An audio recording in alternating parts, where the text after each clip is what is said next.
De nuestros edificios sufrió graves daños. 8 familias de las 16 quedaron sumamente afectadas, hubo personas heridas y una persona fallecida. Bueno, eso es una experiencia que no se la deseo a nadie. Horrible porque estábamos durmiendo y sentimos eso, el ruido, un silbido y después las explosiones. Creíamos que los edificios se nos iban a caer encima. El momento en que cayó el misil, yo volteo de la desesperación y lo que veo es el cielo anaranjado, todo el edificio se cayó al lado de nosotros, no podíamos salir, nos levantamos, el humo no nos dejaba ni ver, agarramos a los perros, salimos por un huequito, empezamos a pedir auxilio, nos tuvieron que ayudar. Una cosa horrible, fue a las 2 de la madrugada. Y bueno, todos estábamos durmiendo, nunca nos esperábamos nada de esto. De verdaderamente es una cosa muy triste, llena de rabia porque me siento con una impotencia molesta. De verdaderamente en estos momentos nos sentimos todos nerviosos, casi no podemos. So, we've got to start off with what happened to Nicolás Maduro, the president of Venezuela. So on the 3rd of January, the United States launched a military strike on Venezuela and captured President Maduro and his wife, Celia Flores.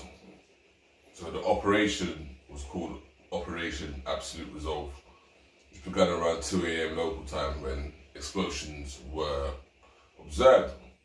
So the Venezuelan army lost 24 soldiers, and Cuba confirmed 32 of their soldiers also unalived. And Trump boasted about the attack, which involved 152 US planes. So he described it as successful amid applause and a standing ovation from the fellow Republicans at his speech in Washington, D.C. So there was like, Trump, flagrant breach of international law, but who cares? Yeah, that's the problem. that's the whole issue with this thing. It's everyone could probably agree that Maduro was a dictator, horrible guy. His own people didn't like him. No. No, you're not going to say No. Oh, come on. No. Apparently the status quo. No, I'm not. Well, okay, I'm saying the problem is that he's broke international law. He's a can of worms then. Because then... What, everything's America? fair, yeah, but then after that everything's fair game, isn't it? So you're going to have other countries look at that and go, well, you can do that, then we'll do this. Yeah, cool. And now he's talking about taking Greenland as well. Yeah, I know. So okay, cool. You were just totally demonizing Maduro. You can't start off on that premise. Every country has its problems, okay? There's countries, obviously, you have democracies, there's others that have dictatorships, so no country's perfect, and no leader's perfect, with Maduro, especially, you gotta, if you look into his sort of whole tenure as the president, he's done a lot of good for Venezuela. The sanctions that have been imposed on them by America, it has been persistently causing this threat of famine in Venezuela, and he has initiatives where he feeds millions of Venezuelans, each and every day, So, and in 2018 they tried to assassinate him as well. With 2 drones, they're very proud. They are proud of their revolutionary history, with their ex-president, Hugo Chavez, what I'm saying? Often leftist, Marxist, people, of that ilk, what I'm saying? So the country is very, politically inclined, So, and what people need to remember is, as well, with Maduro, is he's basically never been in favor of American policy, in Venezuela. So Trump has always had a problem with Maduro, because he's not acquiescing. He's not he's not playing ball. He's saying if you want the oil, you've got to pay for it like everybody else. You know what I'm saying? So so this attack on Venezuela, on the sovereignty of Venezuela as a country, it was all in a pipeline. It's been obviously condemned, by many nations all around the world, So I say that to say it's easy just to I guess believe what media say about certain people, but I'll always people need to bear in mind anyone that America's against, it usually means they are resisting American imperialism. Yeah, push, you know what I'm saying? So you become a marked man, because you are, because you refuse to be bullied. You refuse to be disrespected. And so it's not. There is more to Nicolás Maduro, than what the media are putting that against him. Even if he is a dictator and he's because basically what they're claiming, Trump administration are claiming that he is a narco terrorist, and he's basically a cartel leader, Obviously a lot of these presidents and leaders, in the Caribbean, in all over Latin America, and even Russia, all around the world, where you find that these leaders, these politicians, are controlled by serious organized crime organizations, and and that's not a conspiracy. No. You know what I mean? But they're just trying to use the war on drugs to depose of Maduro, so they can come in and take the oil, as they have the biggest oil reserves in the world, and gold reserves too. So it's all about the resources, but wow, America has just flexed their biceps here. Trump's flexed. No, you know what it is? Even it's just he's a gopher, Trump. He's a frontman. You know what I'm saying? That's the thing. Like he owes how much money people are putting into his campaign into Trump. So Trump said, you know what? I'm going to try and give you Venezuela. money, mate. It's all it comes down to. And you know what I mean? So, but it's still a Maduro government. That's the thing. So experts are saying, okay, well, you got the man, but it's just a short-term victory.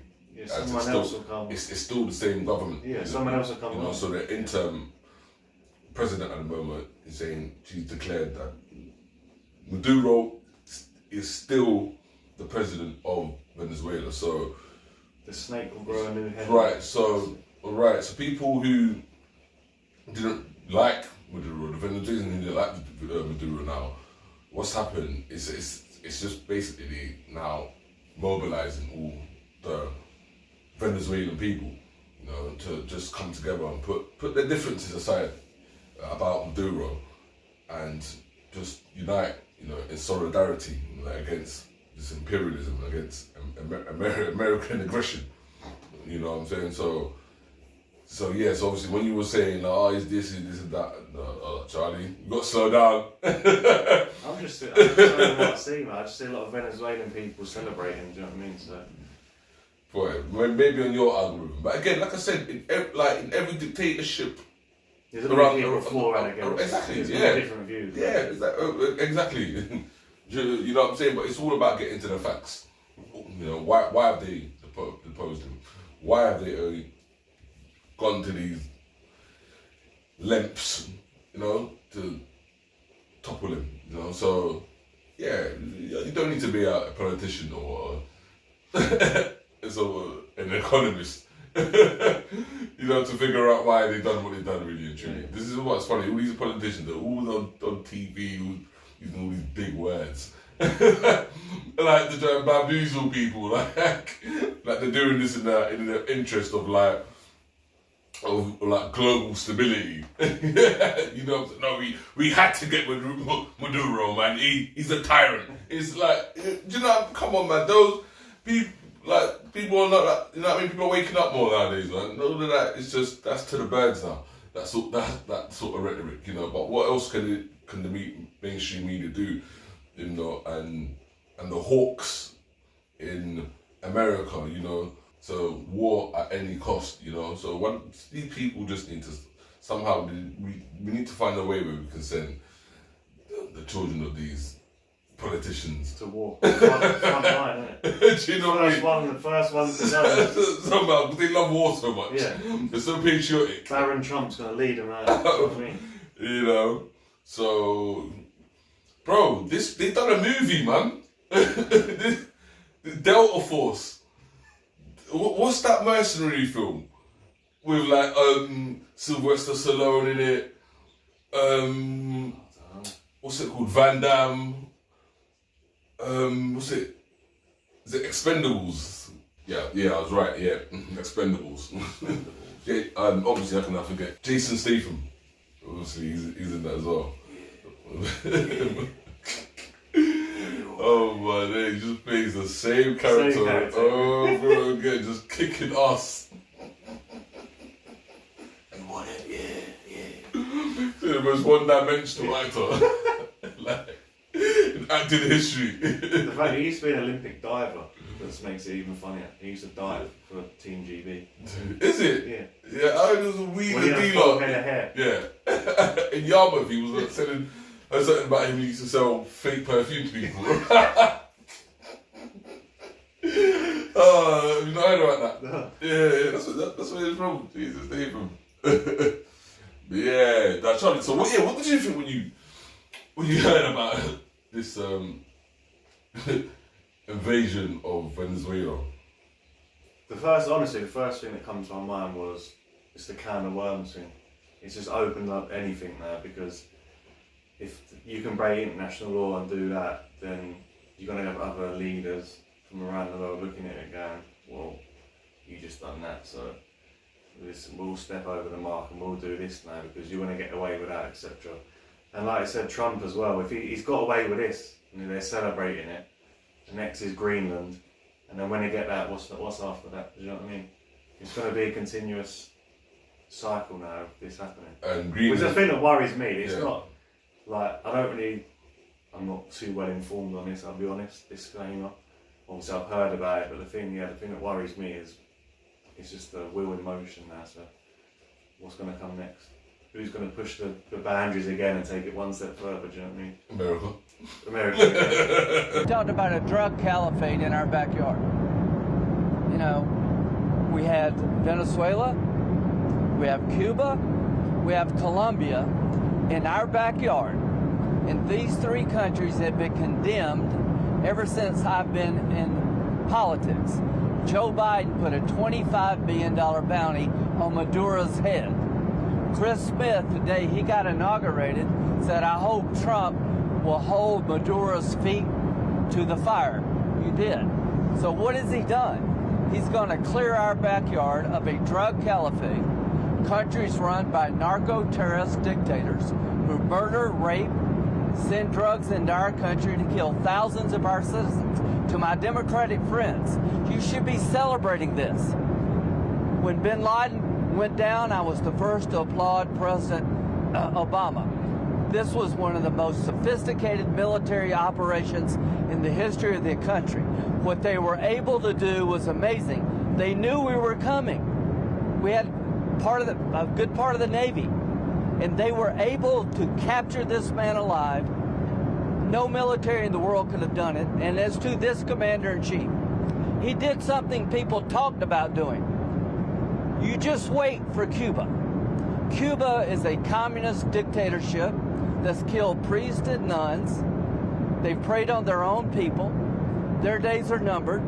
We're going to wake up one day, I hope in 26, in our backyard, we're going to have allies in these countries doing business with America, not narco-terrorist dictators killing Americans.